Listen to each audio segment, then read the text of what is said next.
Welcome back to Paramount coaching. कैसे भाई आप लोग? उम्मीद करता हूँ आप लोग अच्छे ही होंगे, सेफ़ होंगे। देखिए, मैं जहाँ छोड़ा था आज मैं वहीं से स्टार्ट करने वाला हूँ। मैं आपको लास्ट शायद गॉस थ्योरम बताया था या नहीं, तो मैं गॉस थ्योरम से स्टार्ट करता हूँ क्योंकि पिछला वीडियोज़ भी मैं इससे पहले तक छोड़ा हूँ। तो आगे का जो मैं वीडियोज़ बना रहा हूँ वो गॉस थ्योरम से स्टार्ट करते हैं। देखिए, गॉस थ्योरम बेसिकली है क्या, इसको समझने से पहले हम ये समझते हैं कि गॉस थ्योरम का यूज क्या है और गॉस थ्योरम आया क्यों है। हम इसको समझते हैं गॉस थ्योरम क्यों बनाया गया। क्योंकि देखिए, कोई भी चीज़ जो है बिना आवश्यकता की किसी भी चीज़ों का आविष्कार नहीं होता है। कहा जाता है कि आवश्यकता ही आविष्कार की जननी है ना। तो कोई भी चीज़ आविष्कार होता है तो उसकी आवश्यकता होता है पहले, तो ही आविष्कार होता है। हम समझते हैं सबसे पहले ये क्यों ज़रूरी है। देखिए, हम सबसे पहले ये समझ लें कि ये करता क्या है। ये आपको कुछ नहीं, बस केवल आपको विद्युत फ्लक्स निकाल के देता है कि विद्युत फ्लक्स निकालने अगर निकालना हो तो आप बाय गॉसेस थ्योरम बहुत आसानी से निकाल सकते हैं। विद्युत फ्लक्स निकालने के लिए हम पीछे भी एक फार्मूला पढ़े हैं, वो क्या था? Phi E is equals to E dot D A. Basic formula यानी कि एरिया वेक्टर और विद्युत क्षेत्र। एरिया वेक्टर साइन लगा दें। एरिया वेक्टर और विद्युत क्षेत्र के अदिश गुणनफल को क्या कहा जाता है? विद्युत फ्लक्स कहा जाता है। ठीक है, लेकिन अब इस बात को आप समझें कि एरिया हमेशा क्या निकाला जा सकता है। जैसे मान ले कि आपको एक घन है, तो आप घन का एरिया कह सकते हैं 6 इंटू साइड का स्क्वायर, 6 गुने भुजा स्क्वायर घन का क्षेत्रफल हो जाता है। एक घनाभ है तो आप उसका एरिया निकाल सकते हैं LB BH LH, है ना, 2 into LB plus BH plus LH। इस तरह से आप ये निकाल सकते हैं। लेकिन गोला है, जैसे गोला, तो आप उसका क्षेत्रफल निकाल सकते हैं 4πr स्क्वायर। लेकिन क्या हमेशा एरिया निकाला जा सकता है? हम कहते हैं कि कोई आवेश Q है और ये कुछ इस तरह के एरिया के अंदर रखा है, एक बंद सतह है और इसके अंदर रखा है। अब बताएं, क्या इसका एरिया आप पता कर पाएंगे? बहुत आसानी से नहीं कर पाएंगे। तो इस वजह से यही प्रॉब्लम होता था और इसी वजह से गॉसेस थ्योरम का क्या हो गया, ईजाद हुआ है, मतलब गॉसेस थ्योरम का आविष्कार हुआ है। अब हम ये समझते हैं कि गॉसेस थ्योरम कितनी आसानी से और कितना सिंपल तरीके से आपको क्या करता है, फ्लक्स बता देता है। ठीक है, देखिए गॉस थ्योरम क्या कहता है, हमको एरिया से कोई मतलब नहीं है। ये कहता है कि एरिया से कोई मतलब नहीं है, क्षेत्रफल पता हो या ना हो फिर भी हम क्या कर सकते हैं, विद्युत फ्लक्स पता कर सकते हैं। उन्होंने क्या कहा कि अगर जितना आवेश है वो आवेश पता है तो उस आवेश को एप्सिलॉन नॉट से भाग दे दें, उस आवेश को एप्सिलॉन नॉट से भाग दे दें तो उस आवेश के द्वारा बंद तल में कितना फ्लक्स है वो पता हो जाएगा। बस यही है, एक सिंपल सा चीज़ यही है गॉस थ्योरम। लगता है बड़ा हार्ड है, कुछ भी हार्ड नहीं है, आप समझे। अब इसी को बस फॉर्मल तरीके से बोल देते हैं। क्या बोलते हैं इसको, वो चीज़ हम यहाँ पर लिखे हैं। क्या लिखे? देखिए, विद्युतीय क्षेत्र में किसी बंद तल के भीतर, विद्युतीय क्षेत्र में किसी बंद तल के भीतर से होकर गुजरने वाला कुल विद्युत फ्लक्स तल के भीतर उपस्थित कुल आवेश का 1/ε0 गुना होता है। मान लिया अगर प्लस Q आवेश है, तो इसमें 1/ε0 गुना कर दे तो जो प्राप्त होता है वो क्या होता है, फ्लक्स होता है, यानी कुल फ्लक्स होता है। जहाँ ε0 क्या है, मुक्त आकाश की प्रवैधुकता है। ठीक है, ε0 ये मुक्त आकाश की प्रवैधुकता, इसका मान निश्चित होता है 8.85 इंटू 10⁻12, है ना।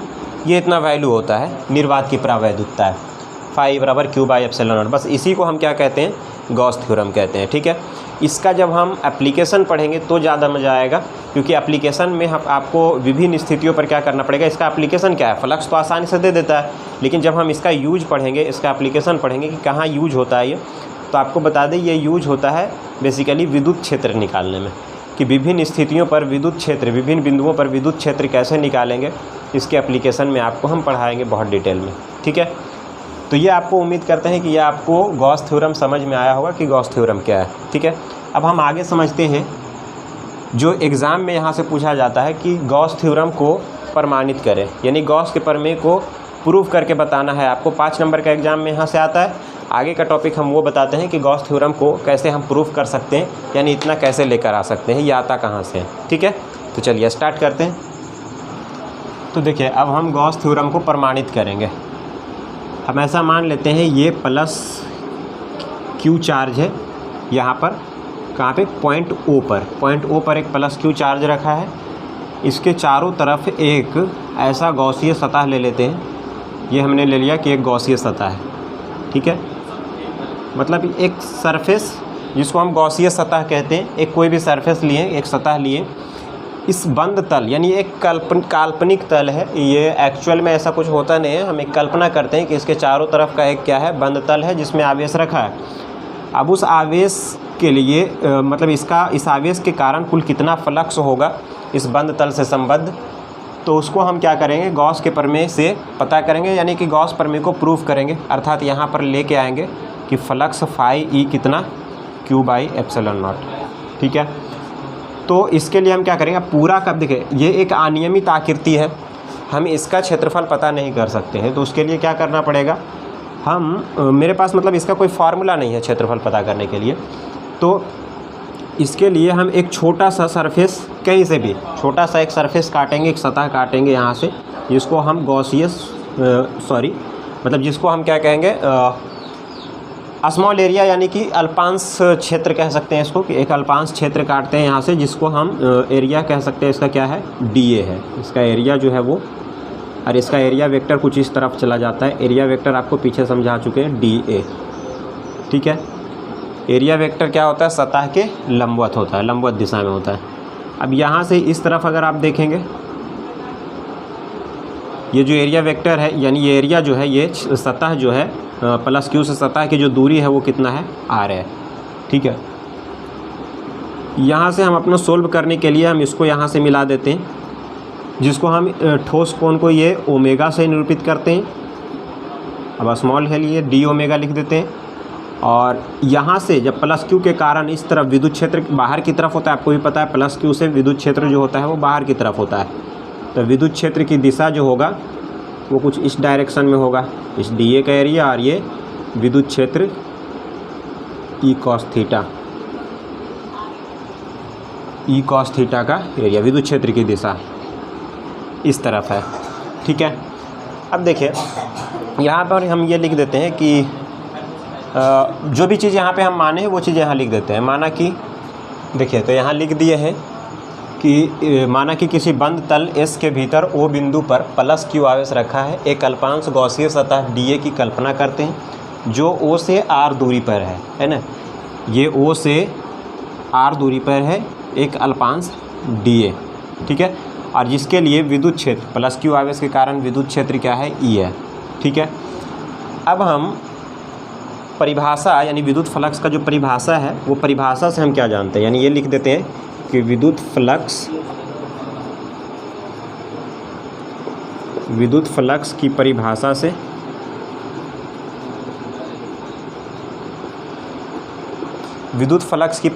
से डी फाई ई बराबर E डॉट DA, मतलब एक अल्पांश क्षेत्र के लिए एक छोटा सा फ्लक्स जो होगा वो डी फाई ई होगा, E डॉट DA। तो डी फाई ई बराबर E DA, देखो डॉट प्रोडक्ट का आपको रूल पता है कि डॉट प्रोडक्ट के लिए हम क्या लगाते हैं, cos theta, E DA cos theta, जहाँ थीटा क्या है, जहाँ थीटा जो है विद्युत क्षेत्र और एरिया वेक्टर यानी क्षेत्र सदिश के बीच का कोण है, जहाँ थीटा विद्युत क्षेत्र और क्षेत्र सदिश के बीच का कोण है,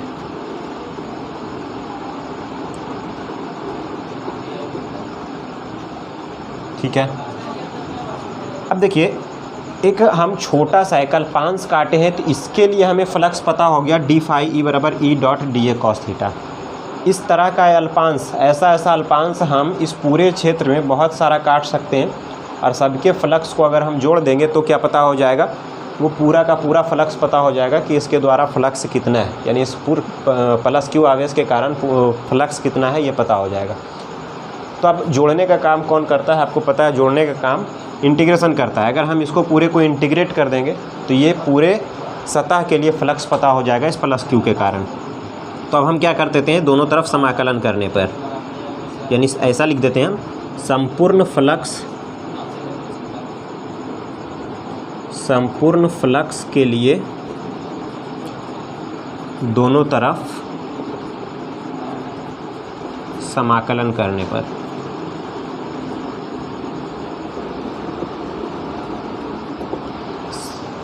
दोनों तरफ अगर हम इंटीग्रेशन करते हैं तो इंटीग्रेट कर दें इसको, तो समाकलन करने पर जो संपूर्ण फ्लक्स होगा उसको हम क्या लिख देते हैं, फाई ई, और इसको कर देते हैं इंटीग्रेट डी फाई ई। देखिए डी फाई ई का मान था E D A cos theta. अब देखो ई विद्युत क्षेत्र है, विद्युत क्षेत्र का फार्मूला होता है 1/, ये सब पीछे पढ़ा चुके हैं, 1/4 pi epsilon naught Q by are square. ठीक है, उसके बाद क्या है, डी ए कॉस थीटा। अब यहाँ से ये देखें, मैं इस तरह बता रहा हूँ आपको, 1/4 पाई एप्सिलॉन नॉट यानी आवेश स्थिर है, 4 पाई का मान स्थिर होता है, और एप्सिलॉन नॉट भी क्या होता है, कांस्टेंट होता है। अब ये पूरा वैल्यू यानी q/4 पाई एप्सिलॉन नॉट, ये पूरा का पूरा वैल्यू क्या है, एक कांस्टेंट मान है, तो इसको हम इंटीग्रेशन के बाहर कर सकते हैं। इंटीग्रेशन का रूल आपको पता होगा, तो हम ये लिख सकते हैं q/4 पाई एप्सिलॉन नॉट, और फिर यहाँ अंदर क्या बच गया, अंदर बच गया D A cos theta by are square. देखें q/4 पाई एप्सिलॉन नॉट बाहर हो गया, डी ए कॉस थीटा और बटा आर स्क्वायर अंदर बच गया। ठीक है, अब देखिए यहाँ पर एक और फार्मूला यूज करेंगे। कौन कौन फार्मूला यूज हो गया, एक तो फार्मूला यूज हो गया E बराबर 1/4 pi epsilon naught Q by are square. एक फार्मूला यूज हो जाएगा d A cos theta by are square बराबर, ये ठोस कोण का फार्मूला होता है, यानी A cos theta by are square जो होता है वो पूरा ठोस कोण का फार्मूला होता है। लेकिन यहाँ अल्पांश डी ए के लिए है, अल्पांश डी ए कारण, तो इस सतह के कारण ठोस कोण कितना है वो करेंगे। तो इस सतह के कारण कितना है, डी ओमेगा है, तो हम लिख सकते हैं डी ओमेगा, इसको यानी इस पूरे वैल्यू को हम लिख सकते हैं D omega q/4 pi epsilon not, इसको हम क्या लिख सकते हैं, डी ओमेगा। यहाँ पर हम ये लिख दें कि ये फार्मूला होता है D omega is equals to D A cos theta by are square. ठीक है, अब क्या करें, डी ओमेगा इसका इंटीग्रेशन करेंगे, q/4 pi epsilon not D omega का जब हम इंटीग्रेशन करेंगे तो क्या हो जाएगा, डी ओमेगा का इंटीग्रेशन क्या हो जाएगा, ओमेगा हो जाएगा, क्योंकि डी एक्स का इंटीग्रेशन अगर एक्स होता है तो डी ओमेगा इसी तरह से इंटीग्रेट करेंगे तो क्या आ जाएगा, ओमेगा आ जाएगा। ठीक है, मैं इसको रब कर देता हूँ, इसको मिटा देता हूँ ऊपर, बस थोड़ा सा है, या तो चलो मैं इस तरफ कर देता हूँ इस चीज़ को, q/4 पाई एप्सिलॉन नॉट है ना, फाई ई चल रहा है, phi E is equals to q/4 pi epsilon naught omega. देखिए ओमेगा का मान जिस तरह से वृत्त के सभी तरफ का जो मतलब वृत्ताकार यानी केंद्र पर जो बना कोण होता है वो 360 डिग्री होता है, इसी तरह से ठोस कोण जब हम पूरा निकालते हैं तो वो 4 पाई होता है। ठीक है, तो 4 पाई होता है, तो हम डी ओमेगा का मान क्या लिख सकते हैं, 4 पाई। ठीक है, इस धर लिख दे रहे हैं याद रखने के लिए, चूँकि ओमेगा बराबर क्या होता है, 4 पाई। अब देखो 4 पाई से 4 पाई कैंसिल हो जाएगा, तो फाई ई निकल के आ जाएगा कितना, फाई ई आ जाएगा, फाई ई आ जाएगा q/एप्सिलॉन नॉट। और आप अगर देखें तो मैं जो पहले बताया हूँ ये गॉस थ्योरम है, यानी आवेश का 1/एप्सिलॉन नॉट गुना होता है क्या, फ्लक्स। ठीक है, अब अगर देखें तो यहाँ पे कहीं भी एरिया से मतलब नहीं है कि ये आवेश जो रखा हुआ था उसका बंद तल का जो एरिया है वो कितना है, उससे कोई मतलब नहीं है। हम उस बिना एरिया के पता कर सकते हैं, केवल एप्सिलॉन नॉट से भाग दे देंगे तो हमें फ्लक्स पता हो जाएगा। अब बात रहा कि गॉस प्रमेय यूज कहाँ होता है। गॉस प्रमेय आपको यूज होगा इलेक्ट्रिक फील्ड निकालने में, अलग अलग जगह पे अलग अलग तरीके से इलेक्ट्रिक फील्ड निकालने में, विद्युत क्षेत्र निकालने में हमें गॉस प्रमेय का यूज होता है। ठीक है, और इसका जब हम इसके बाद का जो टॉपिक होगा, इसके बाद का जो टॉपिक आएगा मतलब गॉस प्रमेय से रिलेटेड, तो गॉस प्रमेय से जो रिलेटेड होगा उसमें क्या होगा कि गॉस प्रमेय के एप्लीकेशन पढ़ेंगे। गॉस प्रमेय का एप्लीकेशन यानी इसके अनुप्रयोग, कि इसका यूज कहाँ कहाँ करते हैं, किस तरह से इसका यूज होता है। ठीक है, तो इस वीडियो में इतना ही। चैनल को सब्सक्राइब करें, लाइक करें और कमेंट में बताएं कि आपको ये वीडियो कैसा लगा। ठीक है, थैंक यू।